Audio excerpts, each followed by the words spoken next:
Hey, everybody. Thank you for joining us again. We are so happy to have you here. Tonight, we have another amazing guest speaker, facilitator. His name is Sam Ferrand. And Sam was our very first volunteer way back in 2015, I'm going to say. And Sam and I are former colleagues. We're good friends as well. Sam, oh, did someone ask something? Oh, so Sam has been a thought leader for Prosperity Ready from the very beginning and was really instrumental in helping me think through the employment life cycle as it pertained to immigrants. And he was the person who helped me get that down on paper. And having that in one spot to be able to take to different nonprofits and state leaders who could help this effort was really important. So we're very excited to have Sam here tonight. He is currently working at Medtronic, which is a Fortune 100 organization. They are global, and they are an organization that creates and manufactures life-saving equipment for many people across the globe. Sam is a talent management manager at Medtronic. He's got deep expertise in recruiting as well. And he personally is somebody who is an expert at figuring out where he wants to take his career and building the relationships that are necessary to make his career goals happen. So we are very excited that he's with us tonight. And before he starts sharing his wisdom with us, we do want to advance to the next slide and just do a quick Zoom poll. Interviewing is really not comfortable. I don't know if it's more or less comfortable than networking, but we would like to hear from each of you tonight. What is your biggest concern about interviewing for your next job?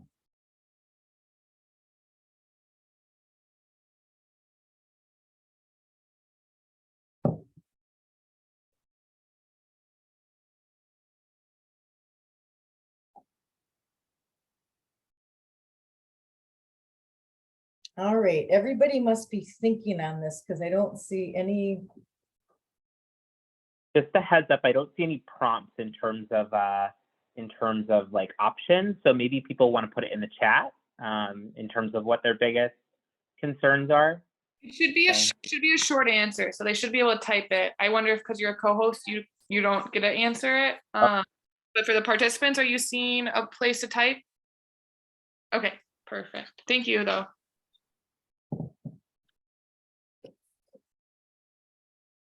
Looks like we have 2 responses so far, so that is awesome. We'll hopefully get a few more before I end the poll.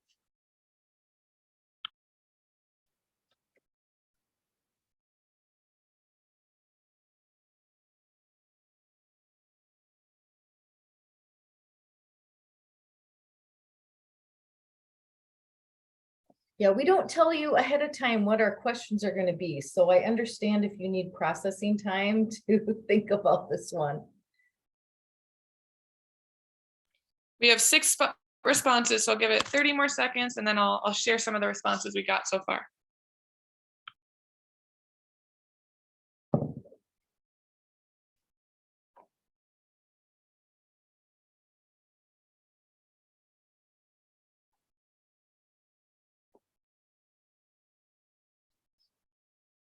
Okay, wonderful. So I'm going to end the poll here. And I'm going to share some of the responses we have. So we have 7 responses, and the answers we have are for what your biggest concern is. The first answer was how to project best personal characteristics and handle interview questions confidently and smoothly. We also have how to answer, and then in quotations, correctly to all of the questions. So I think that's something we'll definitely talk about, whether or not there's a correct answer to interview questions. And then the next response was how to negotiate salary, and also how to answer that question that always starts an interview about, tell me about yourself. That's one of the hardest questions to answer. So we will definitely talk about that later tonight as well. And then someone said that they worry about if they don't know how to answer a question and they feel really nervous, what they do in that moment of if they get caught off guard. Whether I have significant knowledge, answering a question that seems weird correctly, such as your strengths/weaknesses. And then the last person said their biggest concern is if they don't know the answer. And so it sounds like we have a theme here of what you do if you get caught off guard by a question and you don't know what to say for your answer. So I think Sam will definitely talk through a lot of these concerns, but it's good to have in mind kind of what we're all worried about, because interviews are stressful and interviews are intimidating. So I think it's good to know that we're all in a similar boat here of having the same concern. So I'm gonna hand it off to Sam now. Awesome. Well, thank you. And Lisa, thank you for that warm introduction. One thing that Lisa didn't share, you're too humble, Lisa, is that Lisa is and has been one of my greatest mentors in my career. And I think certainly my ability to navigate my career thus far, in a large degree, has been credited to her advice and expertise in the space. So you're learning from one of the best. So with that, if you could advance the slide to the next, Claudia. So yeah, thank you for participating in that poll, and certainly hear those concerns loud and clear. I think, anytime that we are interviewing for a new role, we're stepping into something that's unknown, right?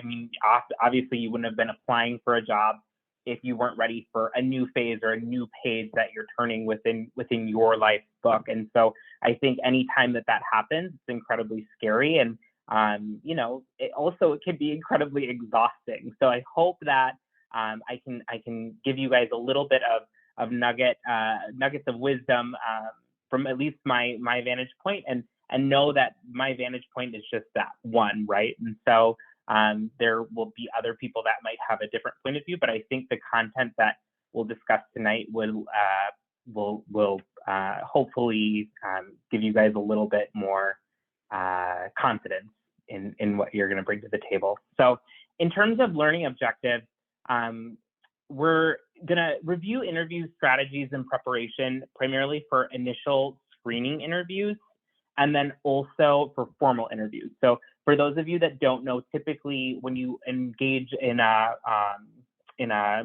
search, usually you apply for the role, you then have some level of screening, and then kind of a formal process. And it, sometimes can be 3 steps, sometimes can be 8 steps. It depends on the company, the hiring team, and the rigor in which they put forward. So the next objective is understand what recruiters and hiring managers are looking for, and then finally learn the factors to consider when deciding whether to accept an offer and what factors are negotiable. So going back to that person that is nervous about negotiating for salary, we'll dive into that as well. So if you could advance, Claudia, thank you. Agenda-wise, in this order, we'll look at interview preparation, what recruiters are looking for, the process of interviewing, and then negotiating offers. Cool. All right. So a little bit about screening interviews. So like I said, typically in a job search, you are either going to a website that houses many different companies' jobs, or you're going directly to the company's career site. And from there, you would search the job that you're looking for, or maybe if you're part of like a LinkedIn, they're recommending jobs for you, and they'll take you to a link.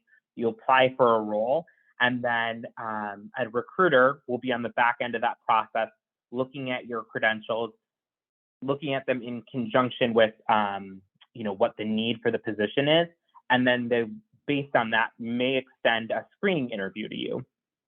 So a couple things about screening interviews. So usually done by a recruiter, occasionally by a hiring leader.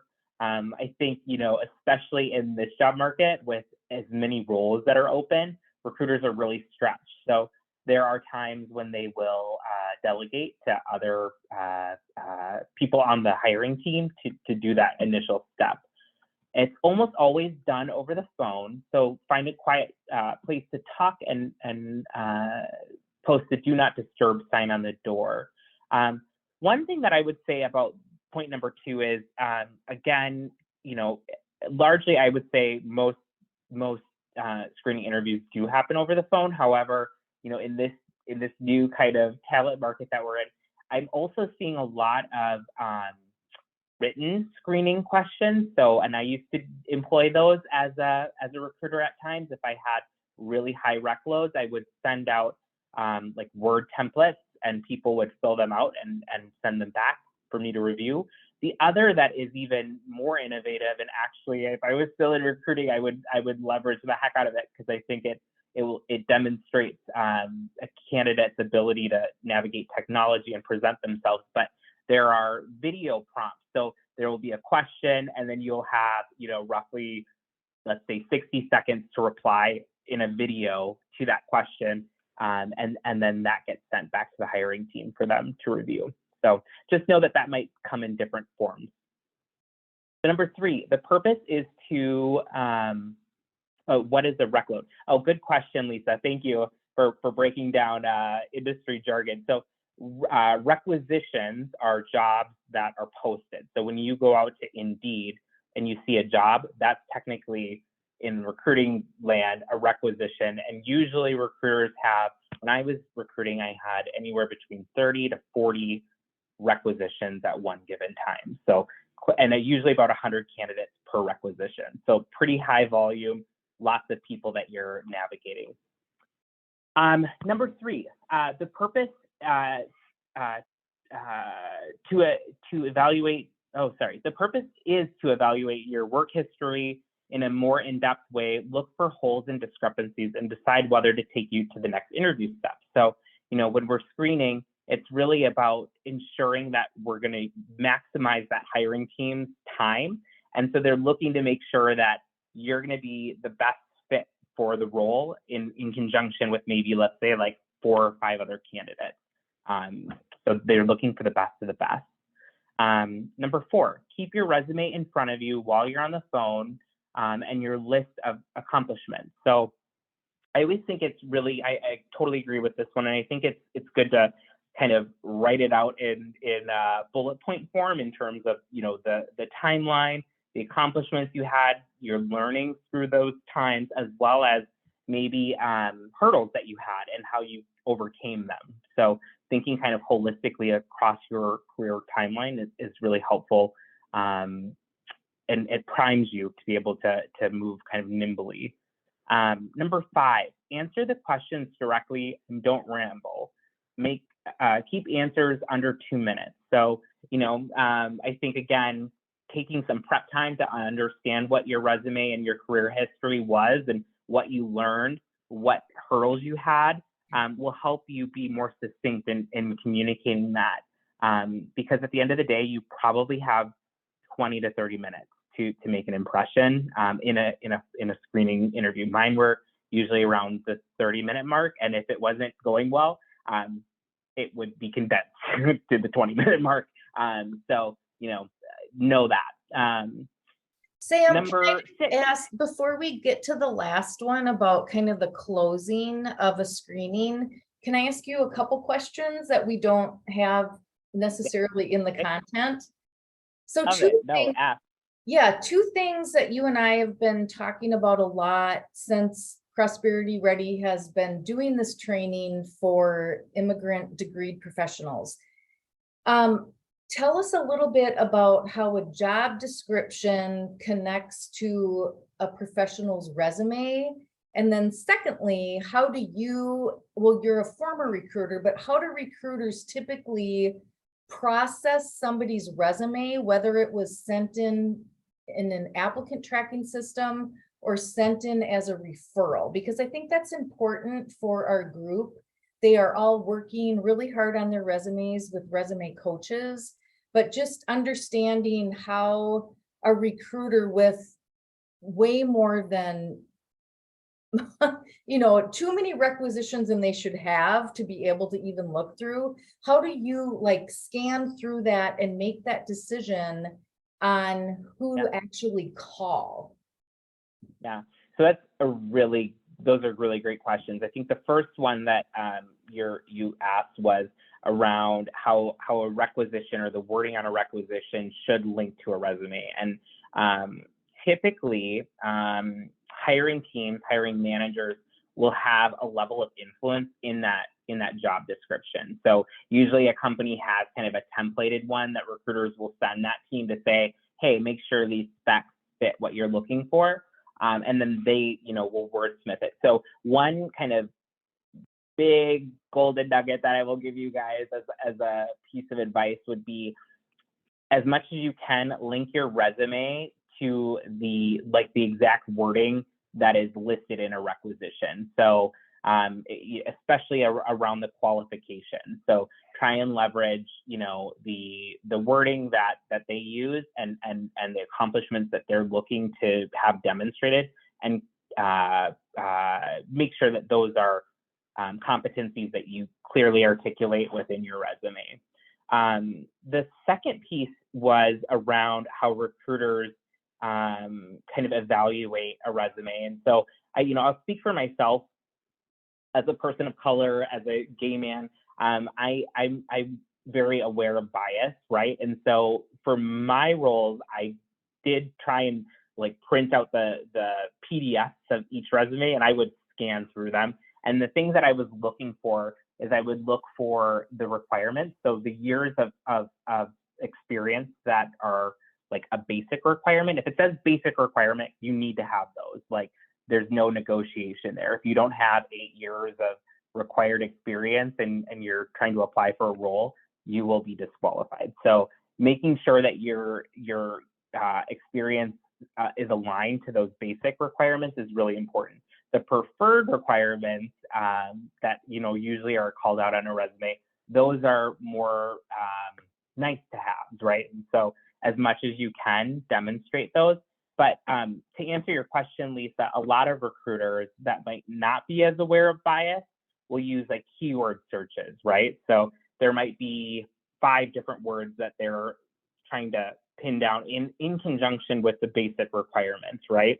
And so they will scan through that and pull those resumes that have certain words, and then the rest they usually will turn down. So again, making sure that your resume links as closely as it can to the job description and the qualifications that they're looking for will set you up for success.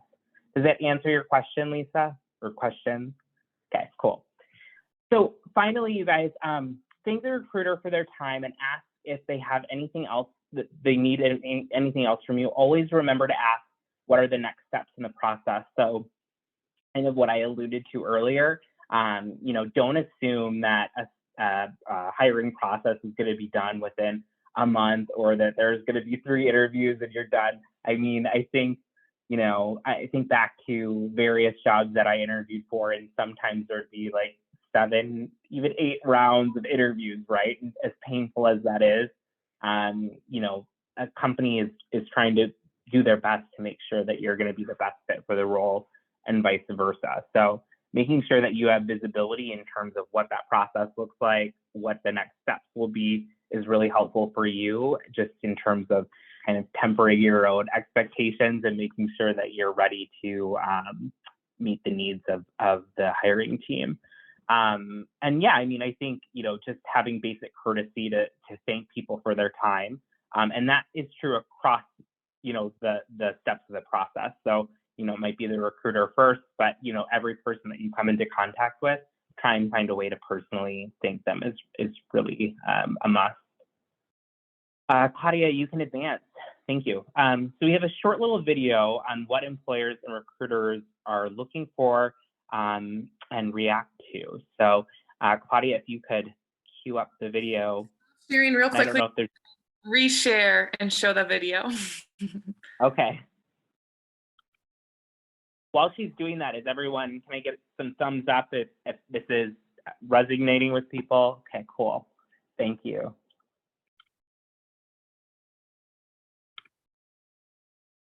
Can people see my screen okay here? I just put it to full screen. Yep. Okay, and then hopefully when I hit play, we'll be able to hear.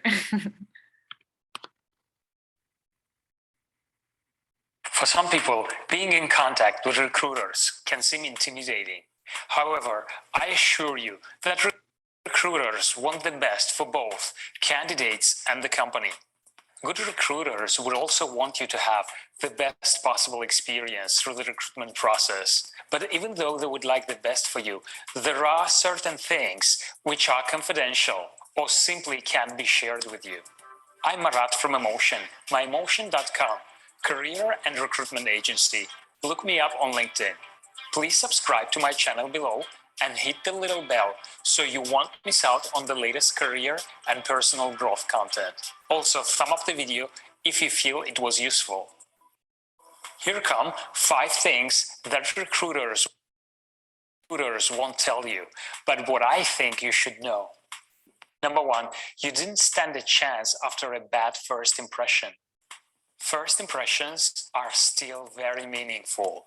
There are some recruiters which will put first impressions aside, but unreturned calls, bad manners, sloppy interview will definitely hurt your chances for the next round. If you made a negative first impression, you must really dazzle to make up for it. For many positions, interviewers care more about the likability of a candidate rather than the overall qualification for the job. The person who is interviewing you might be your future manager, and it's completely normal that they wouldn't want to hire someone they don't like or someone they are not comfortable working with. Number 2, you could have gotten a higher salary. Salary negotiations are a bit tug of war. Both job seekers and recruiters try to get the most suitable deal. No company would ever admit that they would actually pay more. There is often a salary range that recruiters have for each role, and a lot of times the initial salary offer can be negotiated to a higher amount. Keep in mind that the recruiter wants to make the placement. This means they will support you in getting what you want, if that's what it takes to fill the position. Your references were bad. If a recruiter or hiring manager have doubts about you, they won't let you know if your unflattering references confirm their doubts. Bad references can ruin your candidacy as much as the good ones can make it stronger. If you give out references, it should be one of those who will say positive things about you.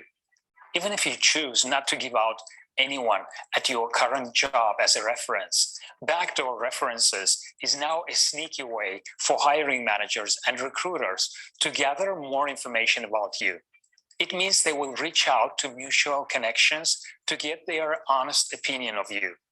So aside from your official references, backdoor references can be especially common when you're looking for a job in different sectors, like tech, for example. Number 4, your social media ruined your chances. What you've heard is true. Almost 80% of recruiters or hiring managers use social media to check out their applicants' social media presence, which is why your social media has to reflect the image of the brand you are projecting. It should be complementing your resume. In a way, speak how truthful everything about you is. Also, potential employers don't usually want to see strong political views or posts or any information that could be considered offensive to anyone. Number 5, your appearance matters. Unfortunately, don't judge a book by its cover. Do not apply to most of job interviews. The candidate's appearance should be completely irrelevant, but it can charm or scare the hiring manager. Of course, the company is hiring you for your skills and capabilities, but the way you are dressed and groomed is just as important as well. Even if you are interviewing for a casual work environment, the general rule is to come well-groomed for any interview. Let me know what has been your experience in dealing with recruiters in the comment section below. Okay, let me just get back into our PowerPoint now.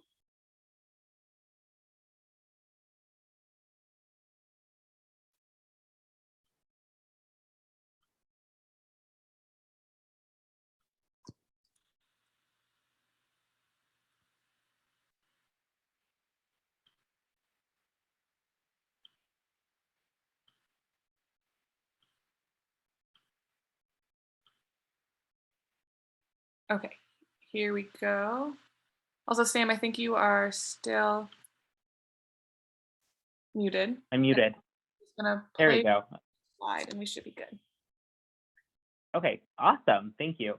So, some really great points that our friend made around interacting with recruiters. I think the first one was make a positive first impression. And, I think that this one is true no matter what form. I talked about 3 different ways that I've seen screening happen. And I think, positive impressions can happen either face-to-face, virtually, in written form, like, right, it all matters, right? Like the grammar that we use, the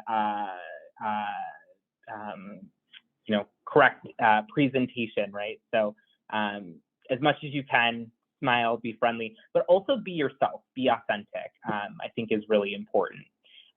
Number 2, keep your social media positive and apolitical. So I think in general and in principle, this one is true. What I would say, and a little bit of a pushback here on this one, would be it's important to be yourself. And I think if there are causes that are really important to you and that you feel deeply rooted in you, whether it be, religious or, just a value that you hold, I think that's okay to let your stripes show a little bit on that. And, I think if a company chooses to pass on you because of that, that might be a litmus test or something that you might not want to pursue anyways, right? So number 3, dress for the position. Your appearance matters, and if you're on Zoom, create a professional background. I think this one is low-hanging fruit. I really do. To how hard is it to pull up your camera on your computer and just make sure that what people are seeing in your 2 feet radius is appropriate, and that your attire is professional, which I'm sure I'm looking at everyone on the call, and it looks like, for the most part, we're doing good on that front, right? But as much as you can, recognize that, your presentation is part of your brand, and, that will speak to certain recruiters in terms of if they want to move you forward, depending on what the role is. Number 4, remember you can negotiate, including a higher salary, as many in addition to other things as well. So we'll get into that in a minute, but I think you can always negotiate. And then number 5, make sure you have positive references. I think it's really important to make sure that people are aware that you're going to use them as a reference. I can't tell you how many times contacted people that were kind of caught off guard, and you could tell, right? And so I think that just shows a level of lack of preparedness when that happens. So make sure that the people that you put forward are ready to go to bat for you and be your advocate. So, and next slide, Claudia. Perfect. So 8 factors that affect selection. So number 1, preparation. So we've talked a little bit about that already, right? Like making sure that you're going through your resume, doing your due diligence in terms of understanding that you can articulate, the various moves that you've made or gaps that you have, or critical experiences that you've had that you either gained a lot of knowledge from or had maybe some opportunity areas that unveiled themselves to you. So, and also making sure that you are presentable and prepared in whatever modality that interview happens. But number 2, ability. So, obviously when people are posting a role, they're looking for candidates that can perform at a certain level. And, I think your ability to convey what you've done and how that translates to what they're looking for. We talked a little bit about that as well, right? Making sure that we can capture what the requirements are and qualifications are that interview team is looking for is really important. Number 3, motivation. So this one I think is important to a company, but I also think should be equally, if not more important to all of you, right? So I've learned this lesson in my career. Actually, the company I was at prior to Medtronic was a for-profit higher education institute, and our values were not in alignment, right? And there was friction from the get. And so I think that as much as you can do to understand what that company is about, what values they hold, what missions they hold, and then how does that align to your own personal credo and what you are hoping to contribute both to the company, but also to the broader community that that organization operates in is really important. Number 4, fit. Kind of a controversial term. I don't know how I feel about that one, to be quite honest with you. You know, I think there are companies that look for people that will fit into their culture. And I think, you know, that one might be starting to dissipate a little bit as we understand a little bit more about diversity, equity, inclusion in general. Yeah, Lisa, we do need to change that term. But I'll bring it back to the piece around motivation. I think this is a two-way street, right? As much as the company might be looking for you to be able to fit into, you know, the team to add something. Hopefully, they're looking for somebody who, you know, contrasts maybe different traits that other people on the team have. But I think it's equally important to make sure that you also you know, that it's a fit that's appropriate for you, that you're going to get something out of that role, that the people around you are going to be able to provide knowledge to you that will set you up for success in a greater way in your career. Number 5, integrity. So, I mean, that is one that the clock starts the minute that you get contacted by a recruiter, really, right? They're looking for how you follow up. They're looking for how you, you know, communicate with the team and how you demonstrate your integrity throughout the interview process. Number 6, connection. You know, this one, I think, you know, I think that where I've seen this come into play is if you know people within the company, right?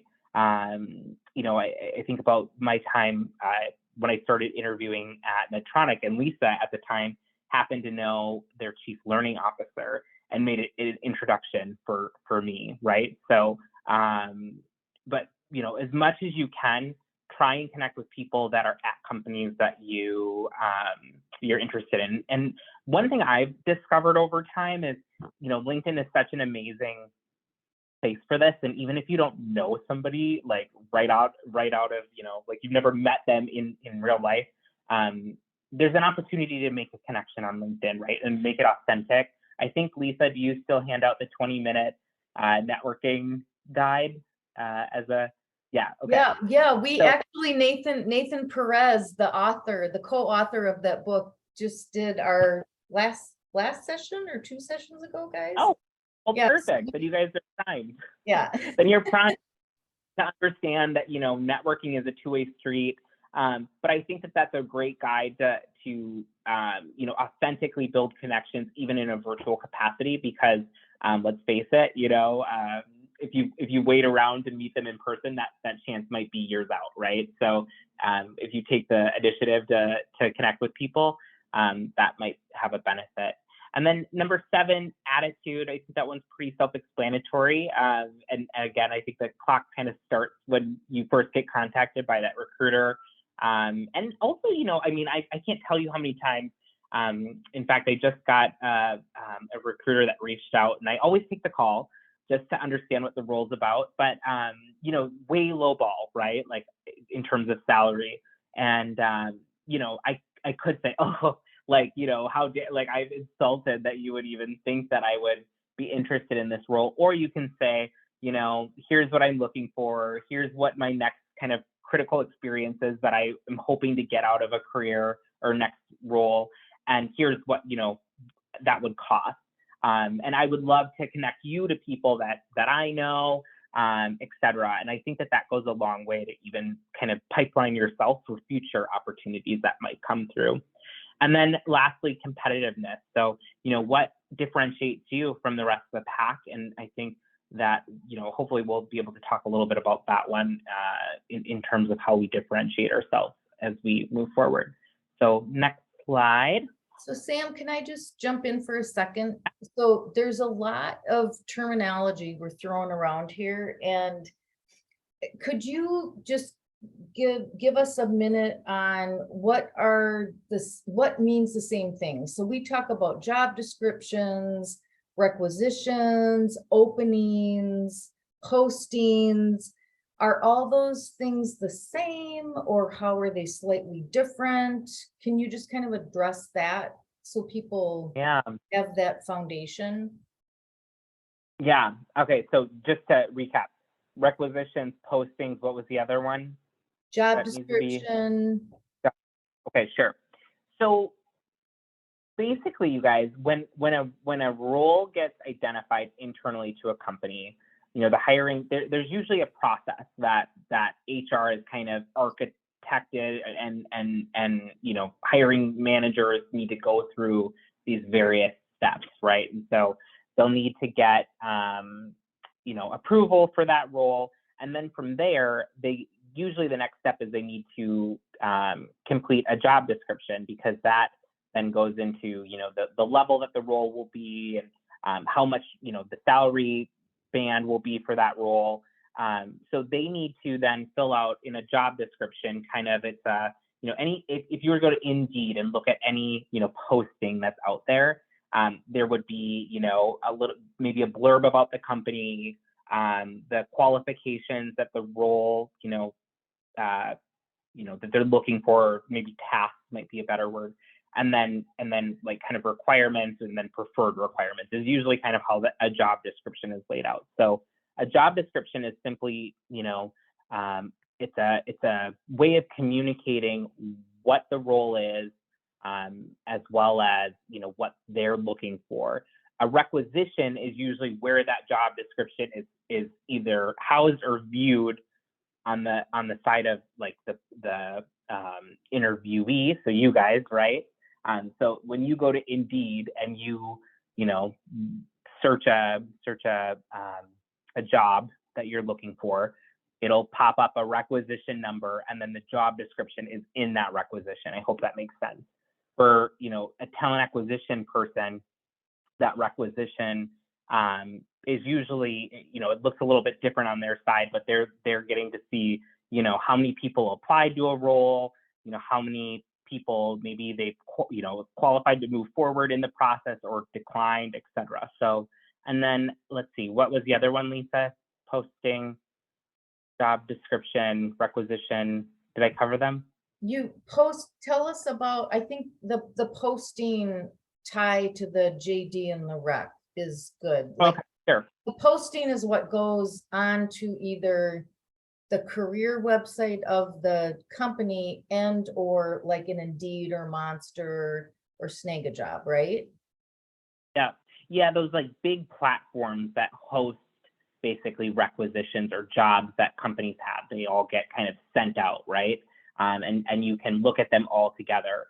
I think the other thing that I would just point out about postings from a talent acquisition or HR side is usually there are requirements that they have pertaining to like how long a requisite or how long a posting can be up for or should be up for. So like in my case, it had to, anytime I posted a job, it needed to be up there for a minimum of 7 days, right? And then after that, I would like usually like shut it down immediately because there were already 100 some applicants, right? So I think one piece of advice that I would give you with that is, as soon as you can apply for the role, if you see it, don't wait, because it might not be there when you look, especially in a competitive job market. So yeah, I hope that answers your questions. If there are further questions or you need help delineating, please feel free to use the chat feature, and I will answer as we go. So we'll move on now to, just to address that word fit, we need to take it out of our vernacular altogether, because to me it's become almost a microaggression term.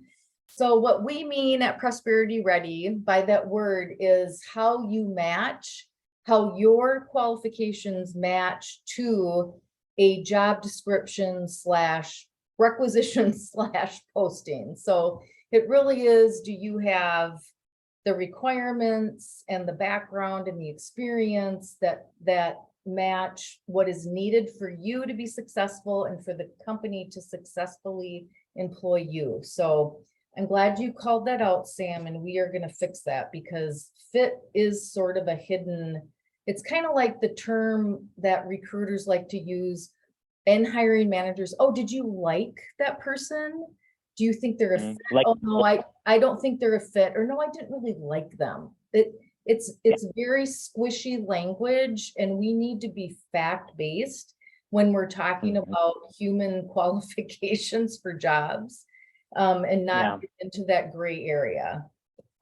You know, maybe one other on that note too, like one thing that I usually, the last time we did this session, Lisa, I hit on this a little bit harder at the beginning, but you know, I think one thing that I want you guys to take away from this loud and clear, at least from my point of view, is that this is a two-way street, right? And anytime that you're looking for a role, like you don't get the role, right? Like there are many times where many times that I've been a silver medalist or like a second runner up, right? And usually the like cop out is, oh, they thought you'd get bored quickly, or you know, like they didn't think you would stick around very long because you know you would be able to do the role quickly. But there are times where, you know, people, to the point that Lisa was making around like fit, you know, they might pass on you because of that. And to me, that is a redirection. It's not something to take personally. It's to understand that, you know, that company, that role, that hiring team would not have been the ideal environment for you for whatever reason. And know that you are, you know, whole and wonderful just the way that you are, right? And to know that and to leverage those strengths, I think is really important and really powerful throughout this process. So make sure you seize that power, and we'll talk a little bit about brand, hopefully here in a little bit. But so let's talk about formal interviews. So kind of synopsis, we're going to talk about the questions that you'll be asked, questions that you should ask, and then how to make a strong close and follow up. So Claudia, if you could advance us.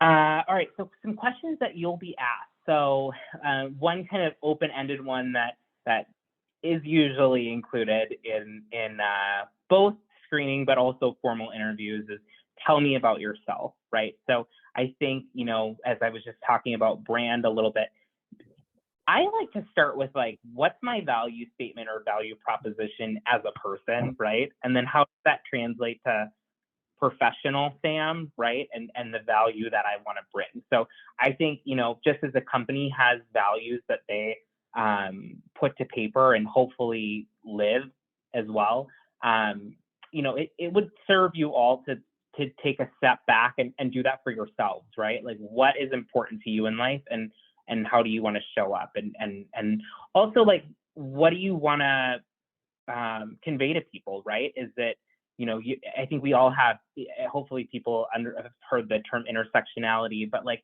we all have different identities that we attribute to the broader like makeup of ourselves, right? So you might be a mom, you might be like a spiritual like leader within whatever faith you practice or don't, right? You might be a community leader, you might be a volunteer of a certain cause. So making sure that you can articulate like who you are, what you're about, and make it personable, I think, to whatever extent you feel comfortable, is really important. So number two, behavioral questions. So these are, I think, probably the hardest piece of interviewing. So, you know, an example would be, tell me about a challenge that you faced in your last job and how you addressed them. Or another example would be, what is the toughest feedback you've received, and how did you maybe apply it to a better outcome? So when you're presented with these, what's helpful to think about is, you know, what was the situation? Let me pull up this slide really quickly here. I think it's really helpful to think about, what was the situation? What was the challenge that you faced, right? what did you do? Like, how did you react to it? And then what was the outcome, right? So those are the kind of anchoring points that I like to think about. So, it also is helpful, and you can even just like Google behavioral-based interview questions to start practicing these, because they come in many different forms. But, I think it's always good to have kind of like a work-related one, a personality conflict one, and make sure that you can demonstrate like, what was the situation, what did you do, and then what was the outcome, and then what did you learn from that situation, I think is really important.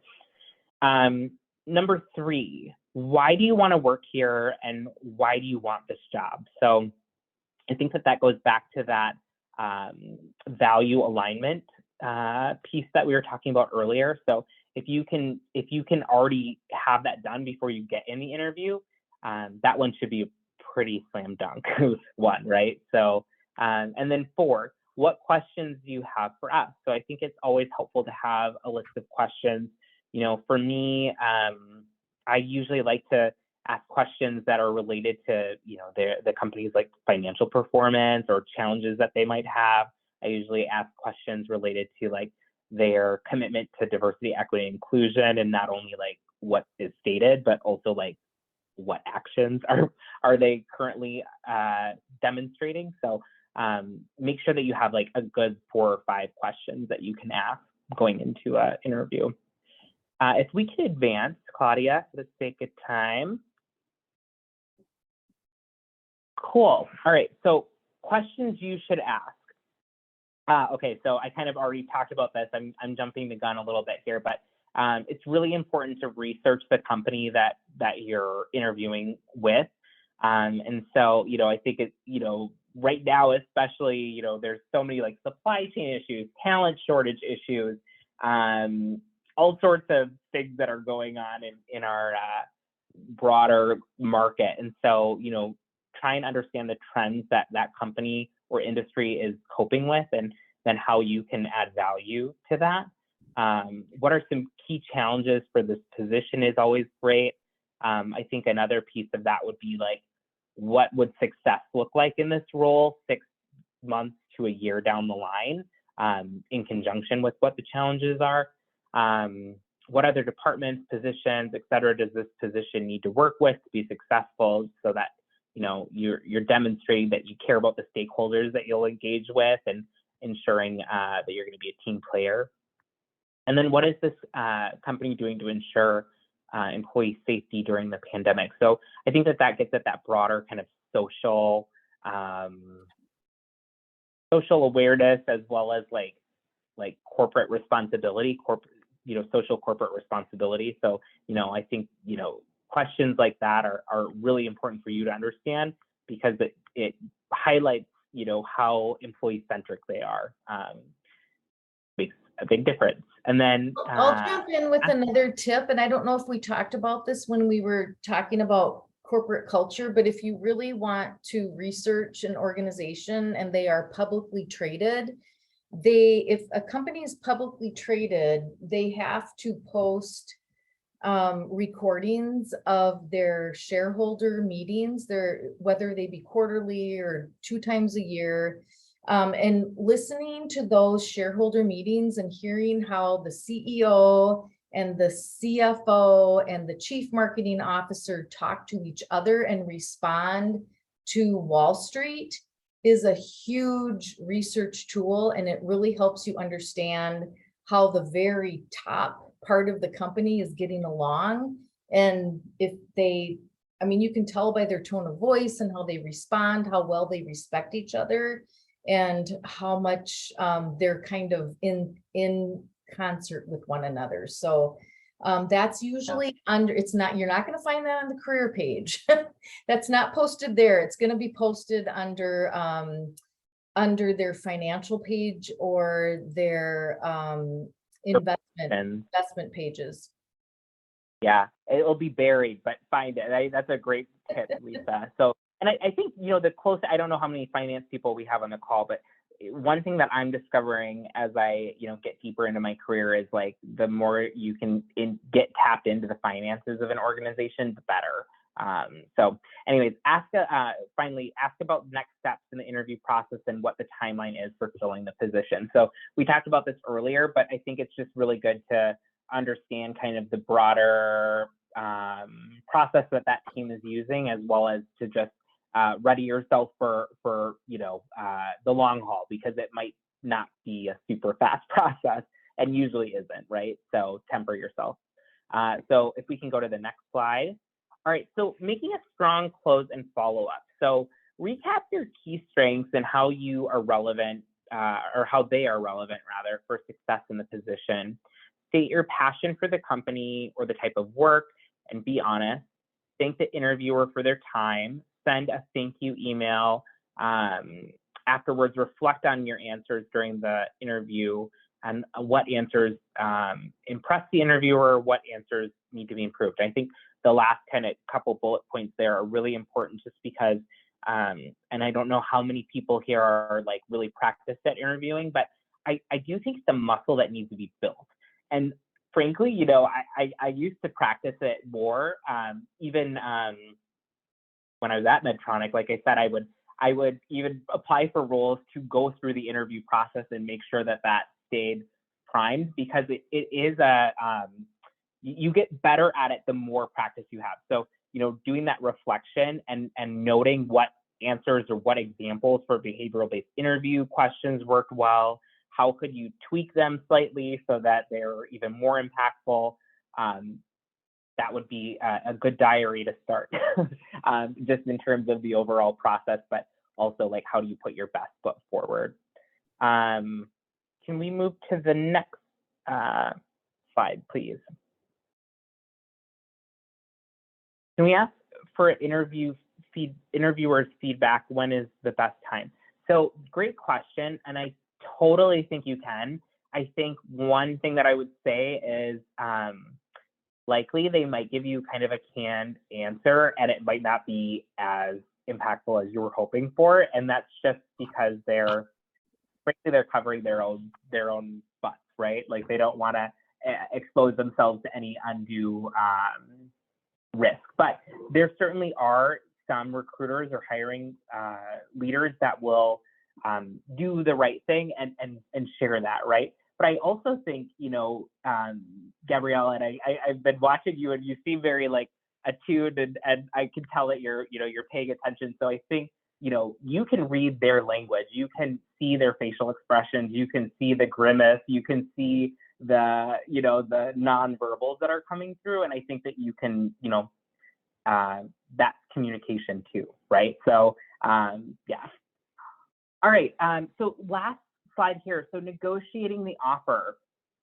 You can always negotiate no matter how tough the market, but especially now that it is an employee's market. So some things to consider. So unless the offer is spectacular, always say thank you, and then say that you need, like, usually they give you a 24 or 48 hour time period to respond. So take that, marinate on it, and see what maybe you could ask for, even if it's not salary. It could be paid time off. It could be other benefits that might make a big difference to the total compensation. Number two, ask yourself, is this offer great? Is this offer good but needs more? And then thirdly, is the offer not worth negotiating? So I think one tip I would give you is Glassdoor. I don't know if everyone's familiar, but they house quite a bit of compensation data. So, go and evaluate, like, what is the market for whatever role you're applying for? And also, like, within that company, sometimes even you can find the range, and how does that stack against that? And, I think one thing too is, don't be so hung up on the number. I think, for me anyways, I rated experience much higher than I did compensation for a good portion of my time in early days in corporate America. And so, like, if it was a critical role that would advance me quicker, I even, for that example of that company that I worked at that wasn't great into Medtronic, I took a demotion, basically, like a title down, right? Because I knew that it was a global company with more opportunity and would advance me further, and it has. So then third, identify your top concerns, ideally no more than 3. You can always raise these concerns once in the process. Give a range for a salary or offer options. So I think that this one is a good point to kind of hover over for just a second here. And I know we probably need to get going to the break. Do we do a 5-minute break or a 10-minute break, Claudia? Quickly. We were planning on doing a 5-minute break today just because we do have the panel.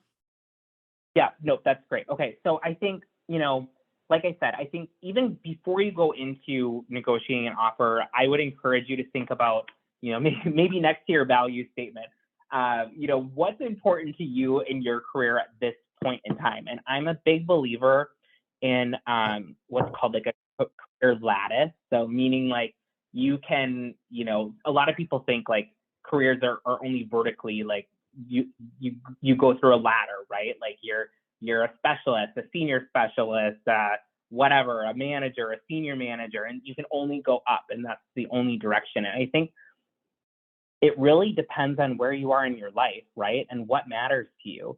If you are a new mom or a new dad and you want to, invest that time with your kids, like that might factor into the roles that you're wanting to pursue, the amount of time you want to give work, whether it be part-time, etc. So, know what's important to you.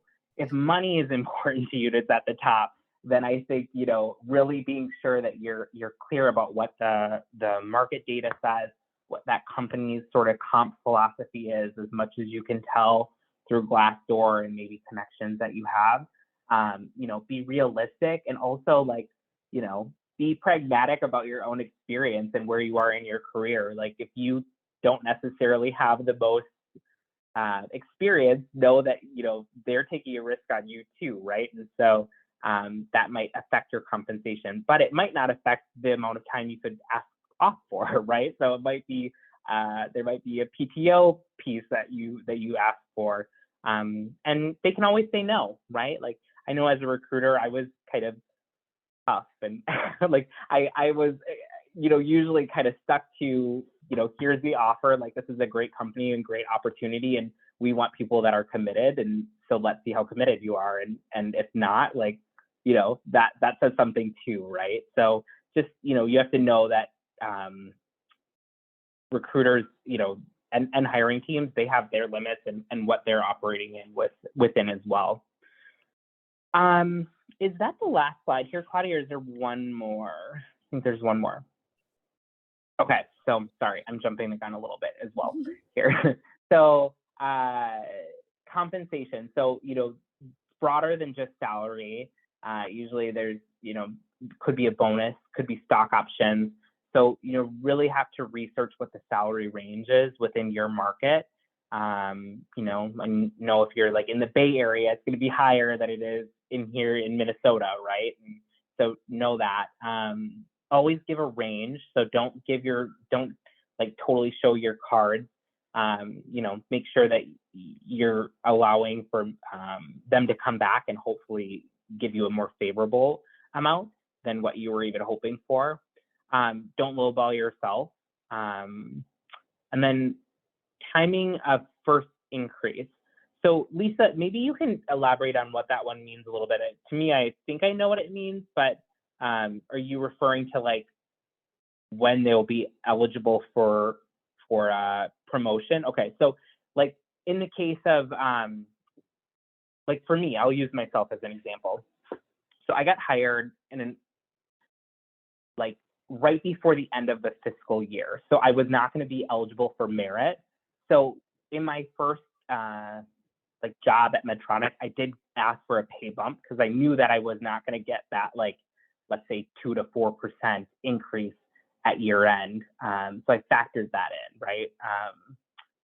So I hope that makes sense. And then hire on bonus. You can always ask for a bonus,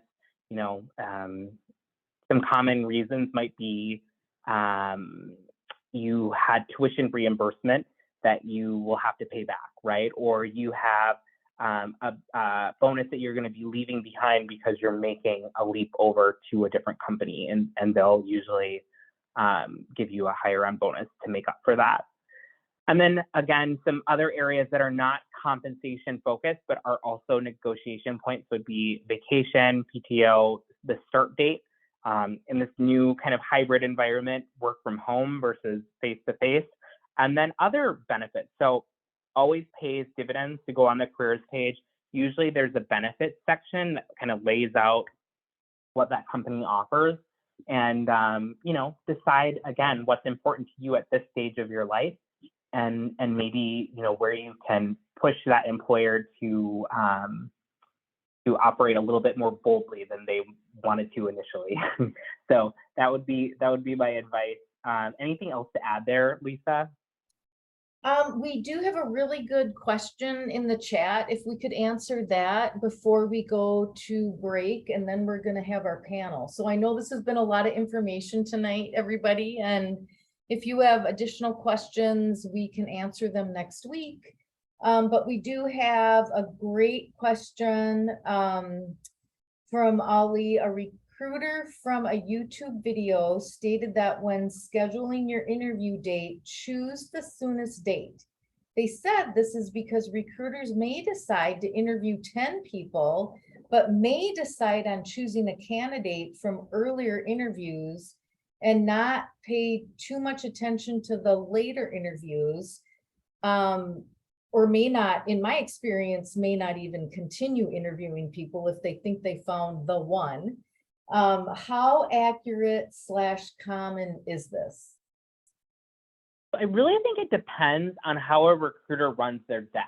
So it goes back to that piece of how are they reviewing resumes? That it varies from recruiter to recruiter. What I would tell you is that for me, I would not engage a candidate unless I was sure that I wanted to connect with them in some way, shape, or form, right? So at the end of the day, they, meaning recruiters, are gatekeepers to a candidate experience. And so that would be a poor example of recruiting in my experience, or in my opinion. Typically I think if a recruiter reaches out to you, the correct thing would be for them to follow up regardless of if they found the perfect candidate, because especially in this market, that perfect candidate might have 3 or 4 different options, right, at the end of the day. So could be true, Ali, bad form. And I would say if I experienced that, that would, probably be a check mark in the negative for that company and that experience. And I would encourage you to keep score, right? Like I said, it's a 2-way street. So yeah, hopefully that answers your question. All right, so we have a few minutes of break. Do we want to do only a few, like 3 or 4 minutes, or how do we want to run the break, Claudia? So yeah, normally we have a little timer here, but my computer's pretty old, so the timer's not going to work on my computer. We had it set for 5 minutes. So do we want to do the full 5 minutes and just come back and start the panel at 7:15? Yeah, let's do that. Okay, so we'll see everyone back here at 7:15 or 8:15 or wherever your time zone is.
All right, everybody. Well, welcome back.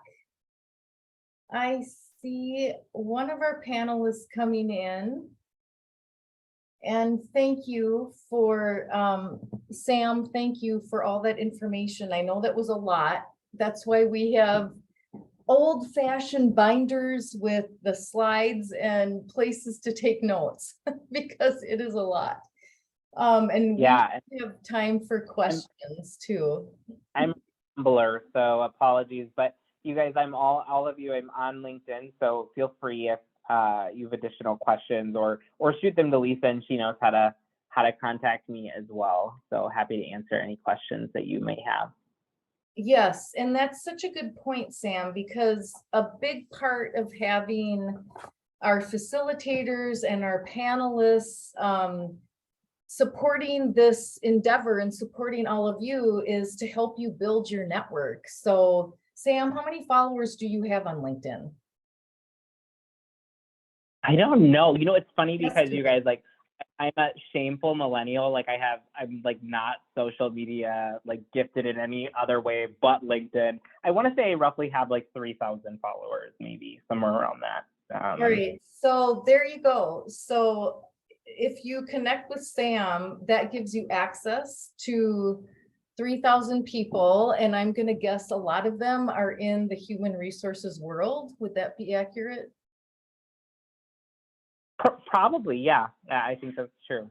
Yeah, so yeah, it's a good thing. So we've got Emily, one of our panelists, Sharif Ahmad, is not going to be able to join us tonight, but he sent in his answers via a Word document. So Claudia is going to be moderating the panel tonight, and she will fill us in with his feedback. And we are waiting on Semi, who has recently, via networking and working on his resume, has gotten a new position that we were excited for him to share with us tonight. But I don't see him yet. So I'm going to go ahead and text Semi and have Claudia kick us off with Emily. And you already know Sam, but we're going to get going on some of these questions. So we'll probably start with our first question that we were going to send over to Emily after Claudia does an introduction. So Emily, thank you for being with us tonight. Yes. Hi, Lisa. Yes, Hi, Claudia. Hi, Emily. I'm just going to pin you here. Or are you able to turn your camera on, or are you going to just stay off camera tonight? Okay. Yeah, can you guys see me now, right now, or? Yes, we can see you. Okay, cool. So I'll just pin you so that we have our speakers there for everyone to see. So yes, welcome Emily. She is currently a product manager at Best Buy, focused in the benefits and absence and total rewards. And so we're very excited to be here. She's also one of our wonderful resume coaches. And so we're very grateful to have her on the Prosperity Ready team. Emily, would you want to just like tell us a little bit about yourself before we get started with our questions? Yeah, hi everyone. Emily Zen. So I'm super excited to be back. Yeah, I spent over 10 years working in corporate America. Started with my internships and and super excited to help you guys to find your fulfilling careers, or maybe thinking about pivoting. But yeah, for me, I've been in healthcare, retail, kind of all over different industries, and I started as an IT consultant and worked my way up from being a consultant to a product manager. And currently supporting the HR total reward space in Best Buy. And kind of, being a product manager is like really help the business to manage expectations and, and come up with the latest and greatest technologies to help drive business results. And yeah, super excited to, keep working with you guys and share a little bit more insights in my career journey. So Wonderful. Thank you. We are so happy to have you here. And before I get started with some of the questions, I just want to tell everyone that feel free to raise your hand if you have questions at any point, or you can put them in the chat and I'll keep an eye on the chat to make sure we have them answered before the end of the night. And so we wanted to start. Also, I'm going to stop sharing my screen so that we can have more of a feel like we're in person here and can actually see each other rather than see the slide that will be saying the same thing the whole time. So our first question that we had, just like last week with our panel, we have a few questions that we had decided that we were for sure going to ask one for each panelist, and then we will open it up to questions from the participants, and then we also have some other questions that we can ask as well. So the question that we had reserved for Emily to ask, it's a big question, and so we'll start off strong, but it was, where do you think the hiring process needs more improvement, and what advice do you have for navigating the barriers in the hiring process? So it's a lofty question, but we'd love to hear your thoughts on it, Emily. yeah, thanks, Claudia. I think, in navigating the hiring process, I would say, I want to think about like, if I were applying for a job and, connecting with the hiring managers and stuff, I think for the most part, it's very important to showcase your strengths, right? And when it comes to building the relationships, I know like usually you have half an hour or 45 minutes. And for me, I would say I'm really looking for someone who has that, go-getter mentality. Doesn't matter like what kind of job you're looking for. Demonstrating like leadership skill is pretty critical. And when you tell a story, right, by using the STAR technique, you usually like you can just like highlight the context but then really be precise with like what action items you actually like did to make it happen. So really focus on the meat of the interview. And like when I interview with like a lot of candidates in the past, usually they really passionate about telling their stories, but then maybe they didn't highlight what exactly they did in order to make it happen. So really want to highlight that when you're going through the interviewing process, because as a hiring manager, we really want to focus on like what exactly how you contributed to the project, not like how your team specifically contributed to the project, more like what role did you play, like that type of thing. And so that's one thing. And also like building a relationship is more like, I feel like sometimes a lot of great candidates out there. Oh, sorry. Did someone say something? Oh, I think we have another panelist joining. Sorry about that. Oh, okay. No, Lisa, I just want to make sure that I'm answering, You are. No, this is awesome. That's perfect. Perfect. Yeah. So I can share more as leader. Yeah. Yeah. Well, I think Semi's joined us, so let's introduce Semi and then we can jump back into our questions. So yeah, that's great feedback. And Emily as well as Semi and Sharif as well, who isn't here tonight but gave us his answers. They're all hiring managers. So we've got this really awesome mix of HR leaders with Sam and myself, and then hiring managers, business leaders who have their own viewpoint about things. So Semi, thank you for joining. We are going to keep rolling here. Emily, do you want to kind of finish your answer, and then we'll ask another question? And guys, post in the chat. We'll absolutely open it up to Q&A in a few minutes as well. Yeah, I would love to wrap it up.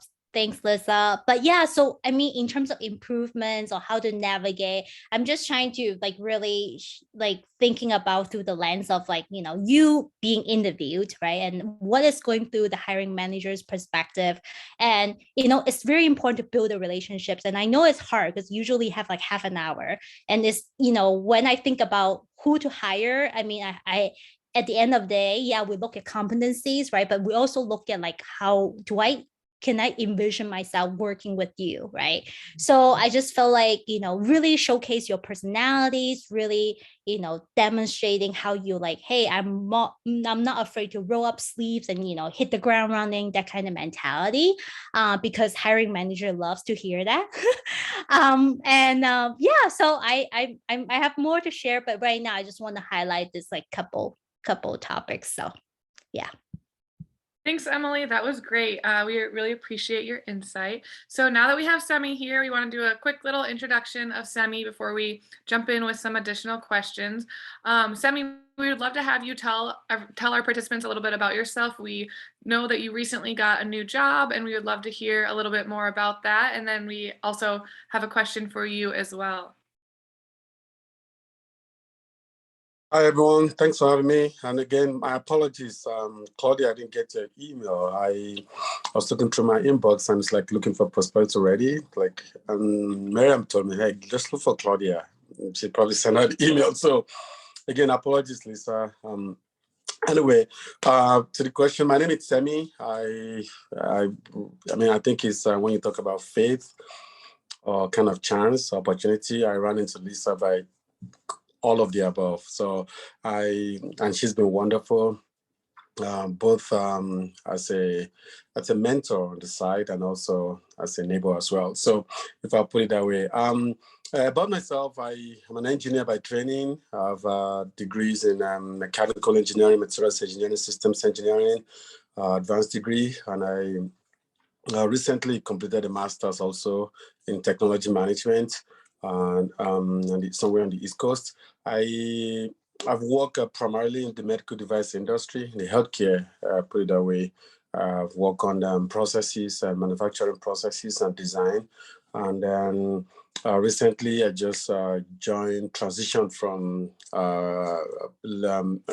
from engineering manager and program managers in medical device industry where I've been for more than a decade, to a technology company, which is Amazon. So it's been a good ride. It's been very busy and fast paced, and then all of that combined together, including being learning experience and learning opportunity. So happy to be part of the panel. And then again, my apologies for running a little bit late.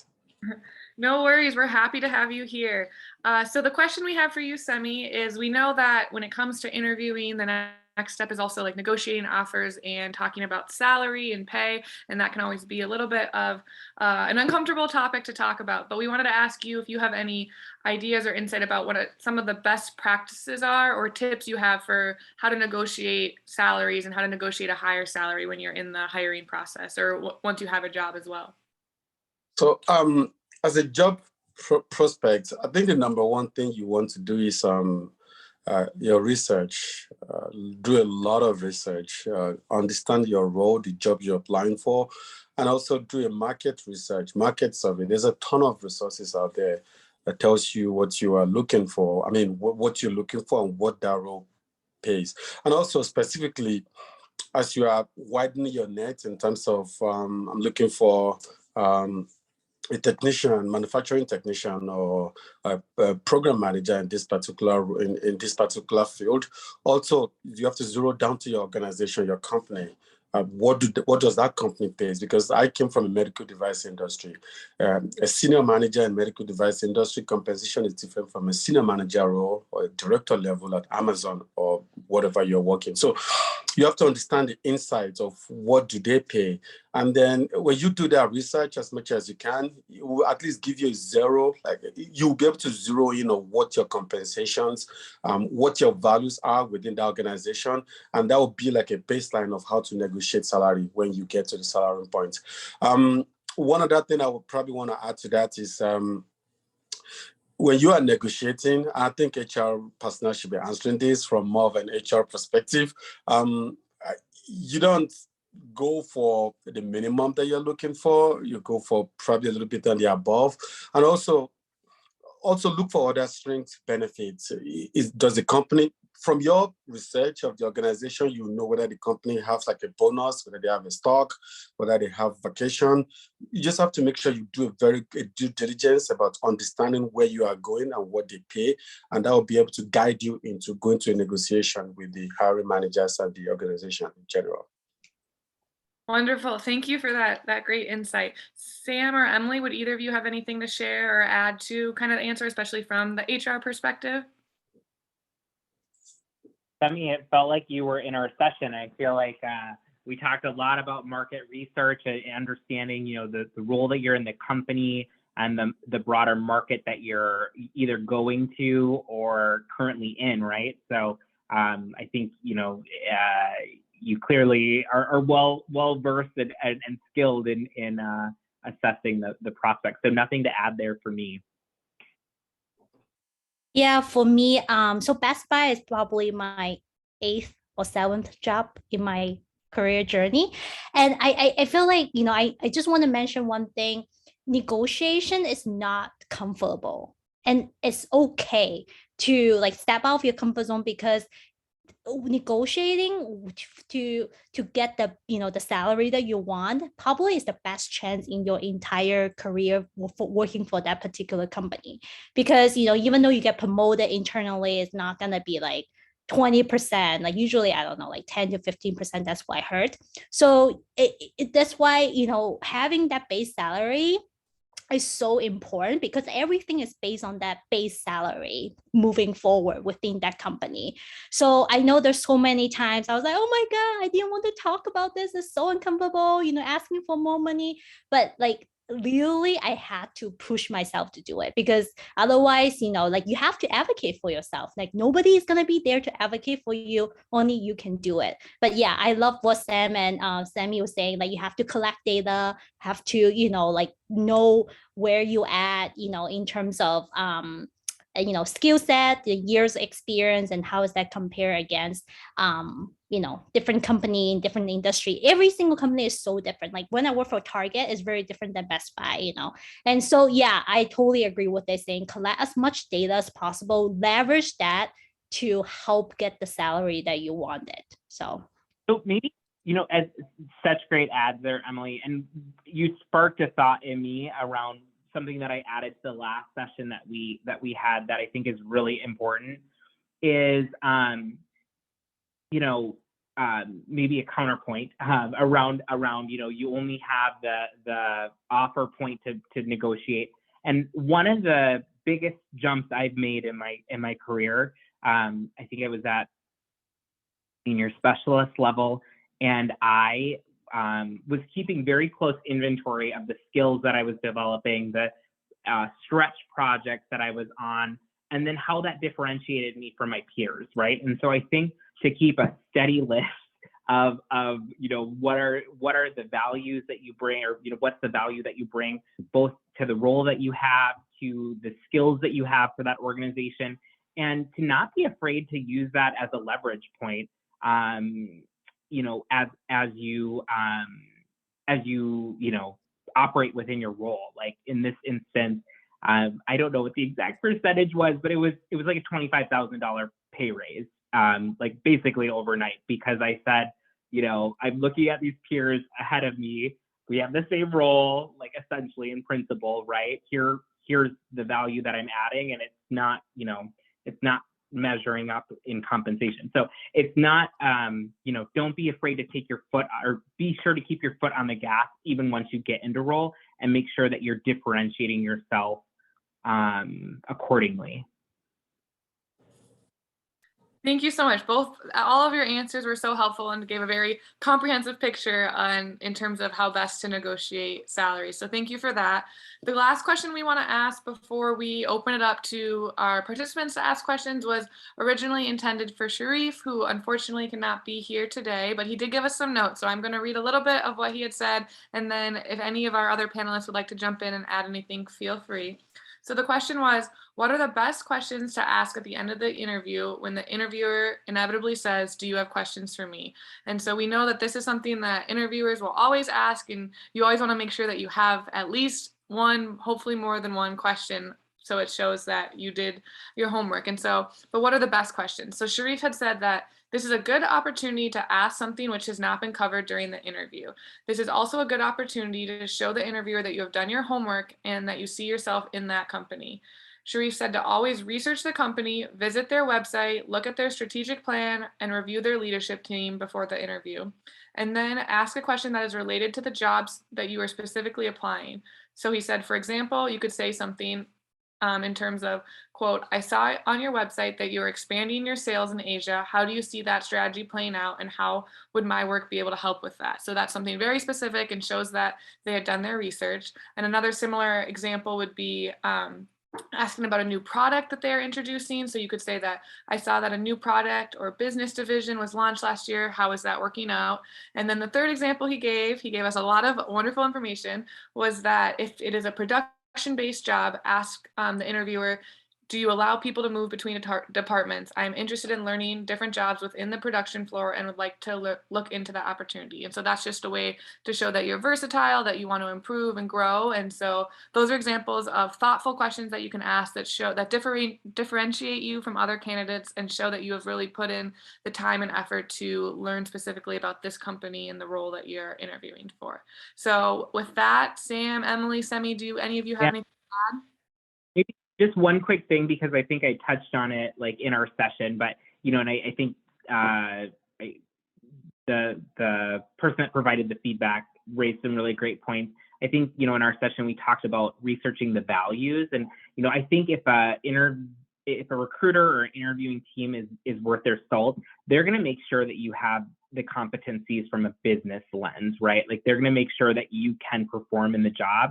And so I think the greater value for questions is really in the softer side, right? So, I'll use my own example. Like I rate pretty high when it comes to like contrarian views and pushing back and challenging the status quo. And that can either go really well or really bad, depends on the system that you're operating within. But, I usually provide that time, like I said earlier, to kind of wrestle them down on like what they're doing for diversity, equity, inclusion. What is their kind of stance or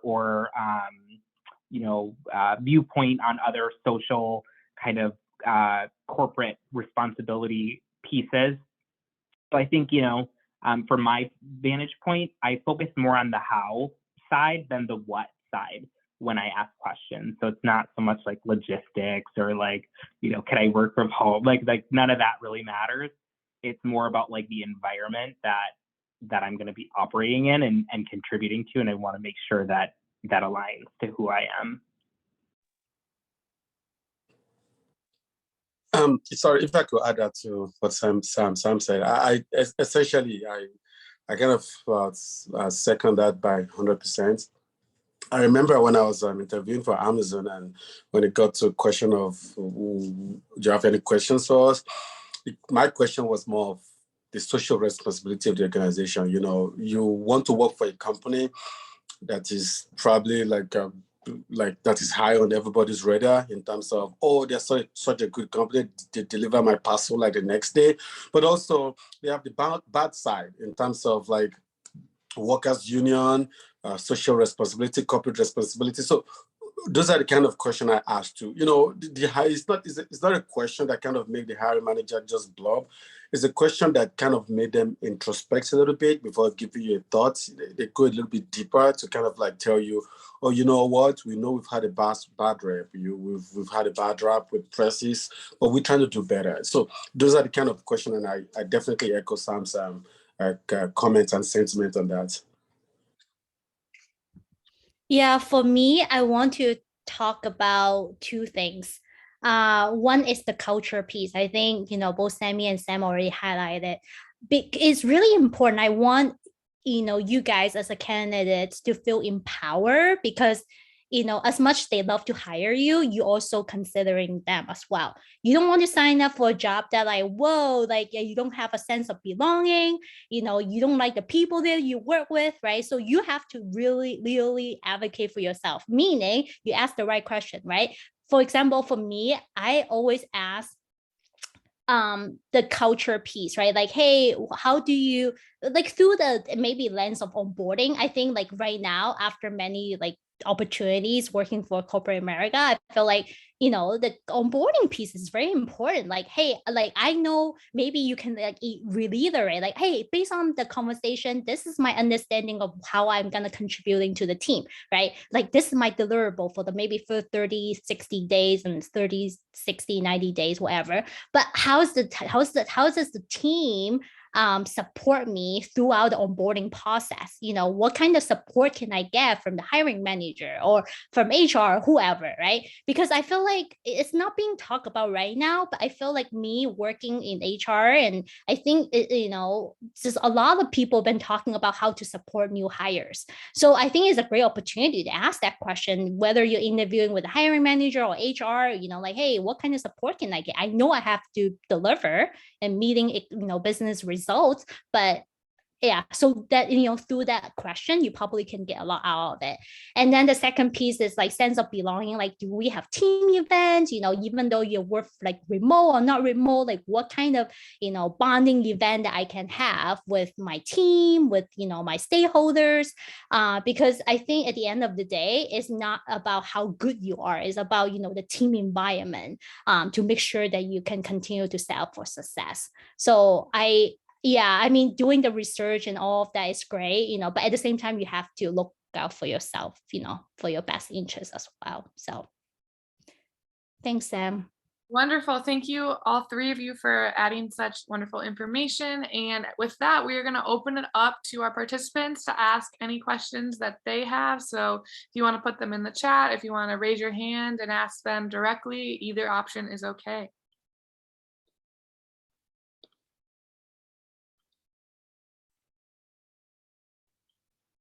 And don't be shy. Any question is welcome. Okay, Ollie, it looked like you raised your hand. Would you want to unmute and ask?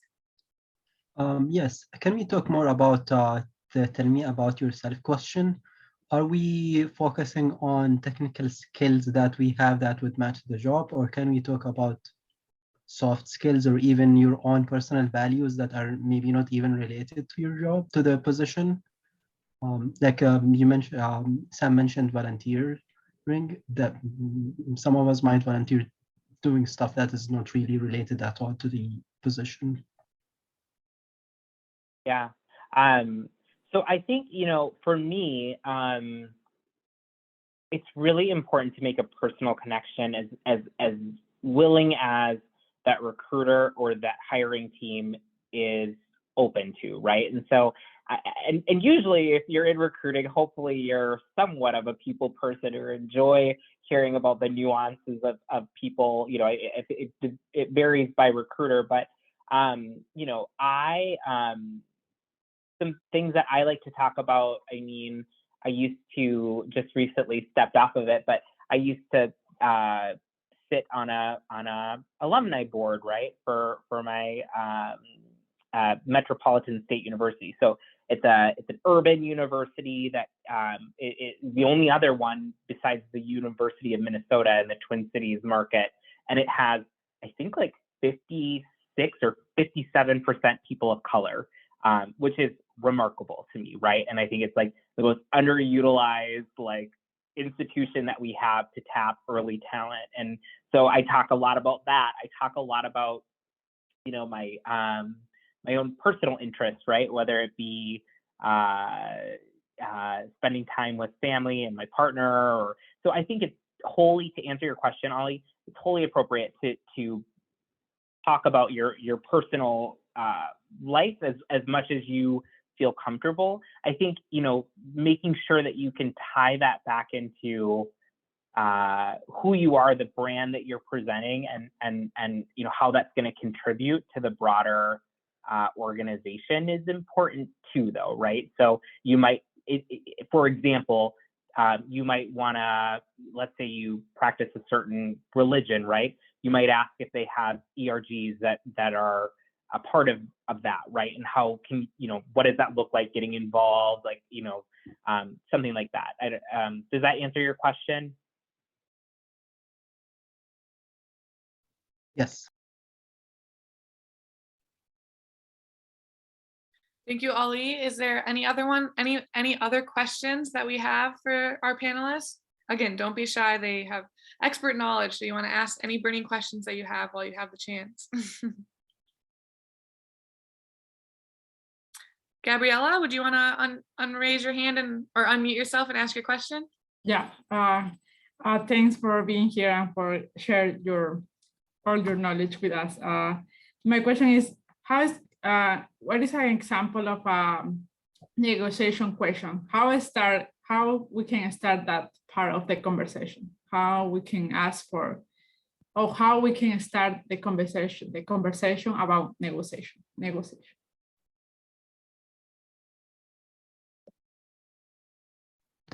I think I'll Take start that from, no, I do not get it. I'm just going to give my perspective I'm just going to give my opinion from a perspective of an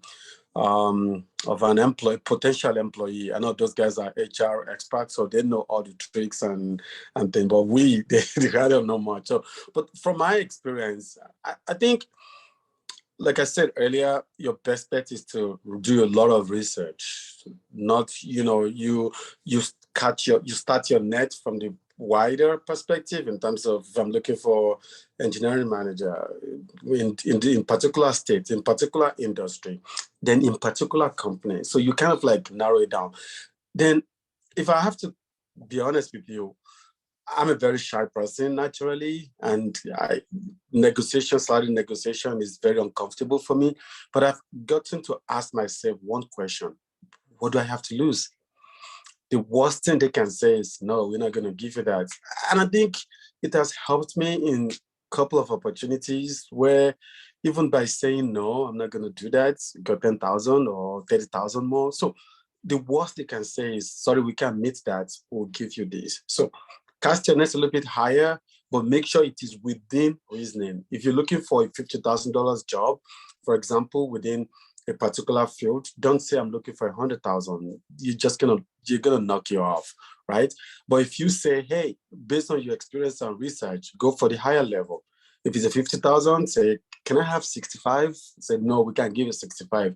If they give you 55, you're still going to be a happy camper, rather than going for the conservative one, and because they're going to give you. And I think, just like she said earlier, like, you want to make sure you negotiate for something, because it's going to be your base. And if you don't get a good one at the beginning, it's going to affect your salary and your pay raise moving forward. Essentially, to cap my story, make sure you do your research, go for the big bucks. If they bring you down, is what they say about go for the sun. If you can't land on the sun, land on the moon, which you're still going to be happy about.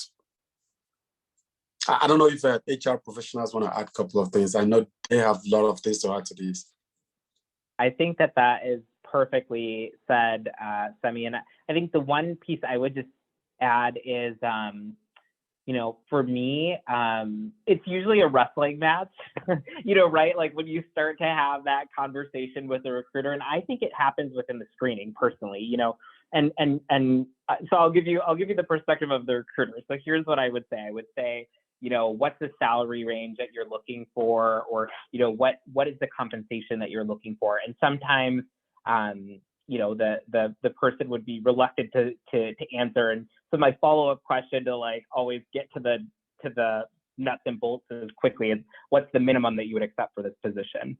So that it got, right down to the question, right? But I think as a candidate, from a candidate side, I would be, if they ask you that, I would say, I would like to know what the range is for this position. And from there, start to take mental notes. Like, all right, they're asking for 5 years of experience. I have 7. I have a master's degree. It's requiring a bachelor's degree. So you can start to build out those leverage points that you're going to be using later down when they've narrowed you and they think you're fantastic.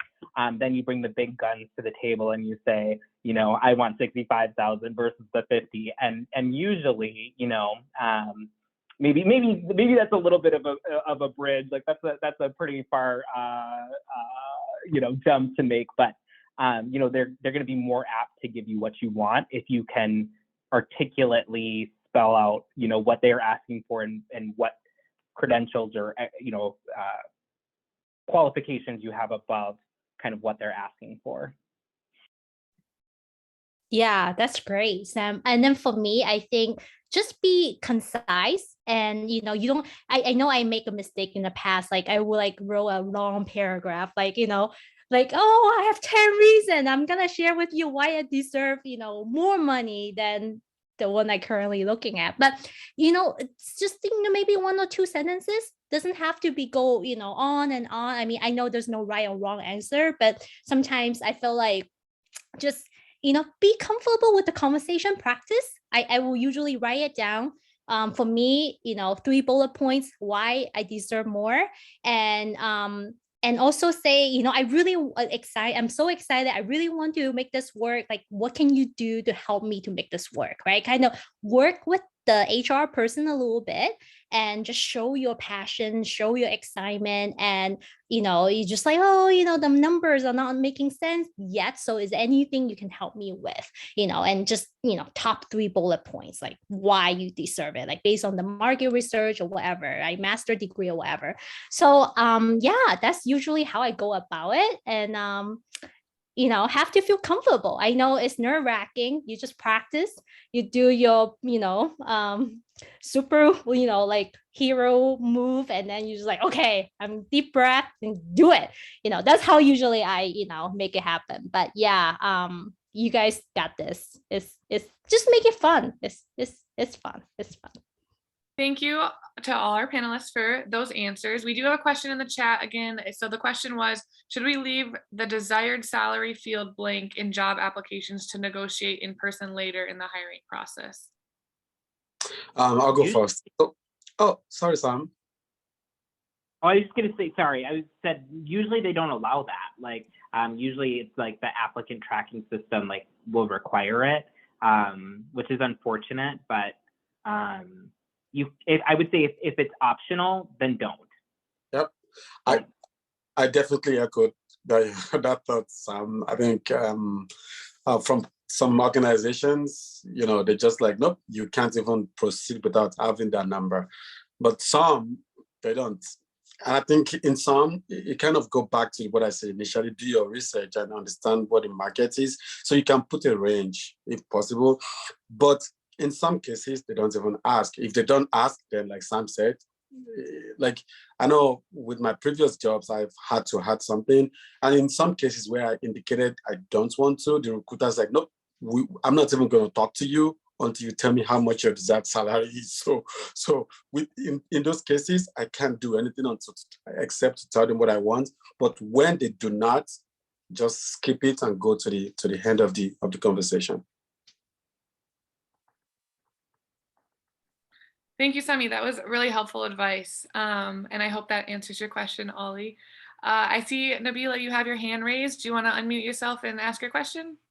Hi, thank you very much, panelists, for coming here today. I mean, it's super helpful and so much great information. I have, the first question is a very short one. Well, if you're walking into the first interview, do you ask upfront, are there multiple rounds of the interview, or will that be mentioned beforehand when the recruiter reaches out for setting up that first interview? Or is that, I mean, when do we know that this is the final interview, or if there are going to be multiple rounds? That's my first question. And my second question is, at the time of the interview, because we had an article to read, and I came in with that lens in mind, that there's a fine line between confidence and arrogance. So as a recruiter, in the interview, what comes across as a wholly arrogant response versus a confident person who's speaking about her values and what she can bring to the table? Thank you. Is that directed at anyone in particular, or? Well, anyone. Thank you. So I would say for your first question, what I have found in leading searches is that oftentimes you're kind of building the landing, or you're building the plane as you're landing it, or whatever the saying is, right? Like you're not necessarily, like you might have a proposed kind of process that you want the hiring team to follow, but you're also dealing with people's calendars, and you're dealing with humans, right? And they might be really impressed, and they might want to see, they might want to see you drill down and do like a project so that they can see your work product. Like there's so many variables that twists and turns that process can take, that it can be kind of hard for a recruiter to define that. So the biggest piece of advice that I could give to you there is, you can ask, in the first interview, probably at the end of that screening, like, what do you anticipate this process looking like?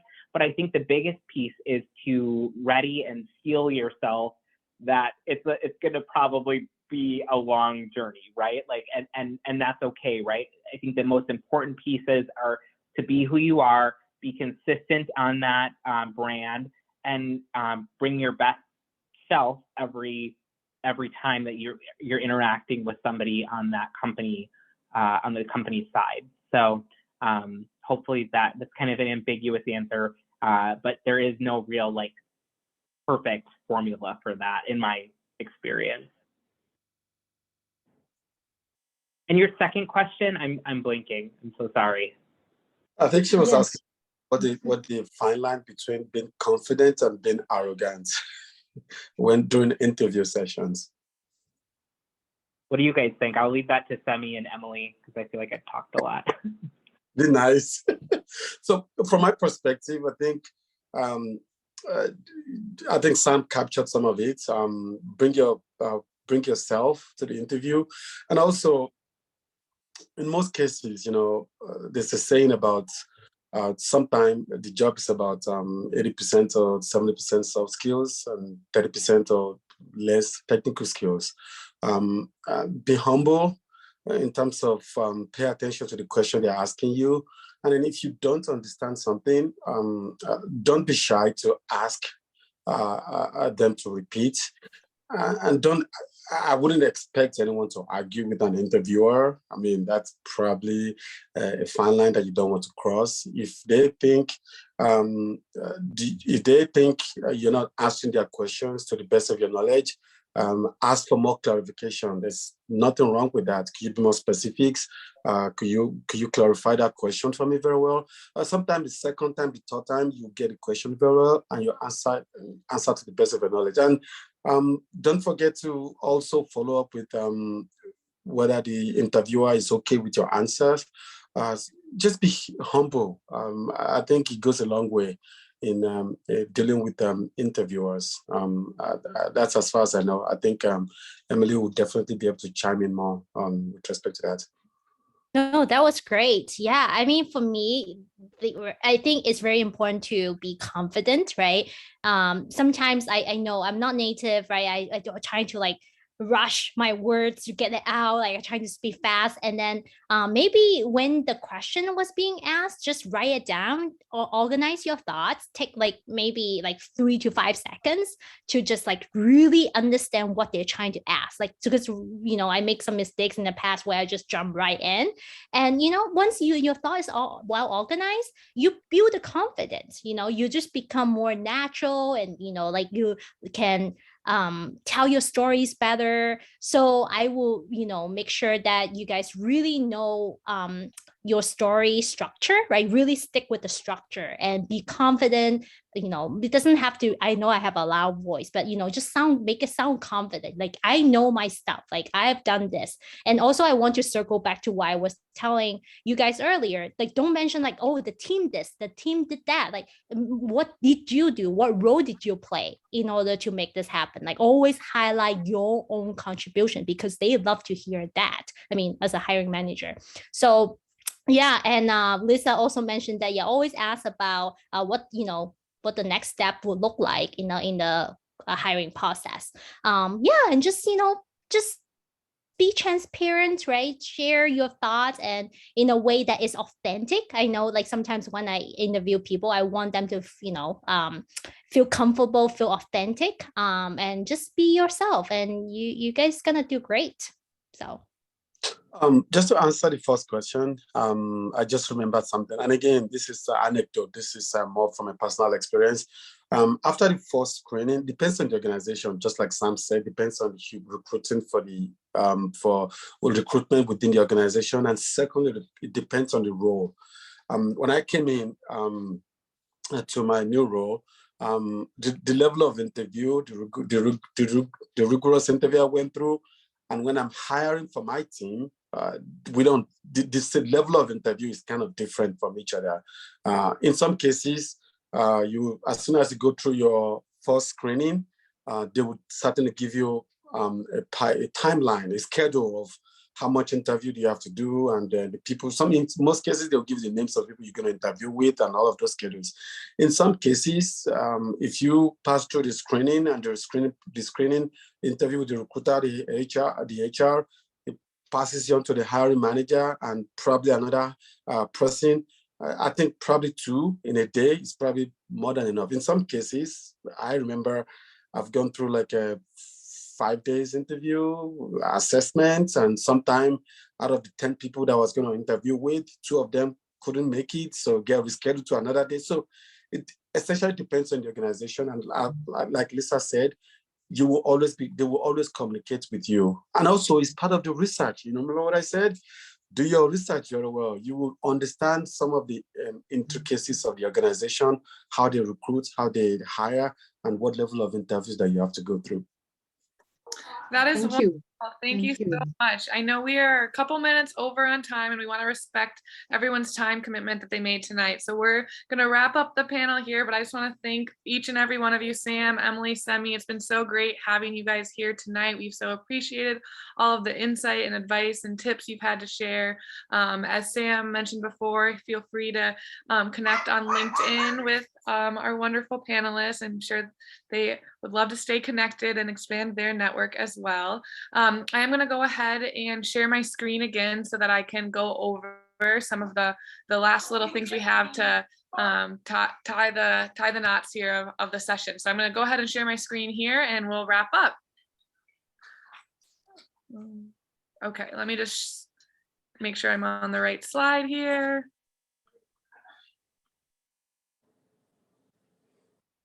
Okay, and then I'm going to play from this slide. Hopefully, can everyone see my screen okay?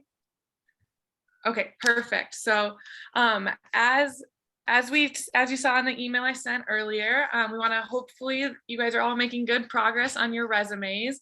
The final draft of your resumes is due this Thursday, July 7th. And so make sure you're working with your resume coach to make some of those final touches and final edits. And once you have a final draft of your resume, please send it over email in a PDF version to myself, Claudia at prosperityready.org. And the reason we're asking you to send us the final drafts is because next week we are having our employer partners come to do presentations, and we want to be able to send the resumes to the employers ahead of time. So that is the reason for the due date, and we are very excited to see your updated resumes with all of their edits. And as you're making these final edits to your resume, that relates to the post work for this week. So you've been doing a lot of wonderful work with your resume coaches, and you've been receiving a lot of expert advice from them, as well as from when Casey Foley facilitated the resume session. But we also think it's important for you to have people who know you really well read through your resume. So we're asking you to find 2 people who you know well, who understand your personality, and have them look over your resume just to make sure it still sounds like you and expresses who you are. Because I think when you're working with experts, you can make it so professional, but you also want to make sure that your unique personality and who you are comes across through your resume. So that is a post work for this week, and we hope you enjoy that as well, getting to have someone look over your resume and see the updated version.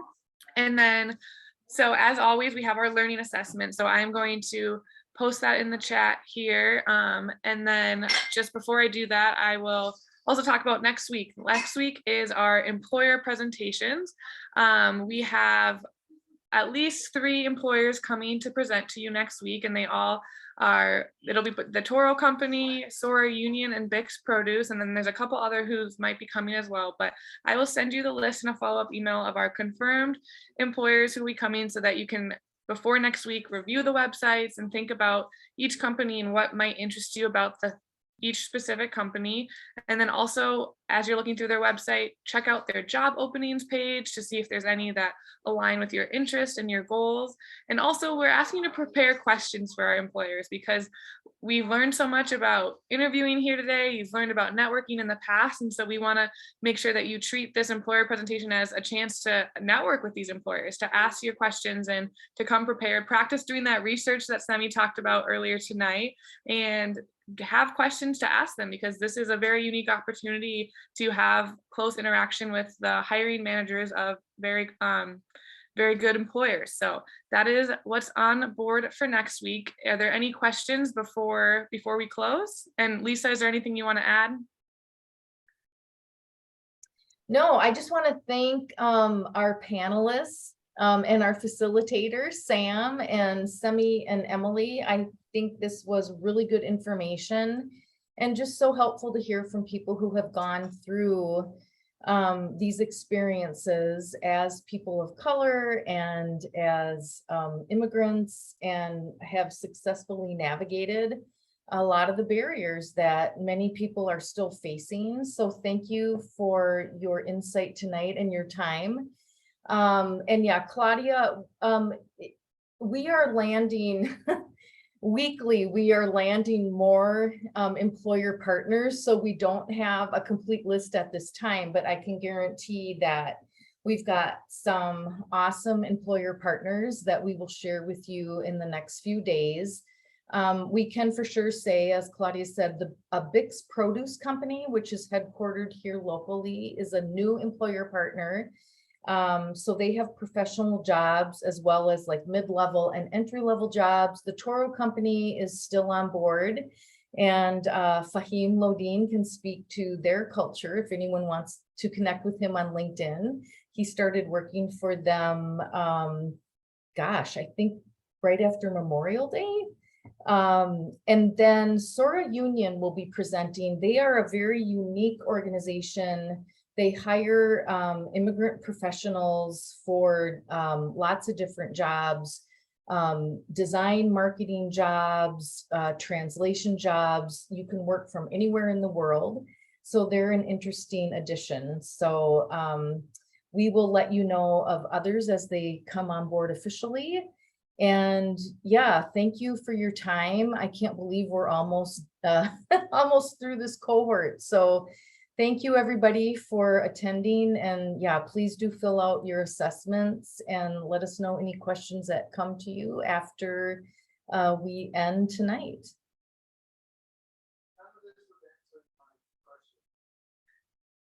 Thank you. All right, with that, we're going to end the recording. Thank you, everybody. Thank you. Have a good night. Thanks. Good night. Good luck. Bye.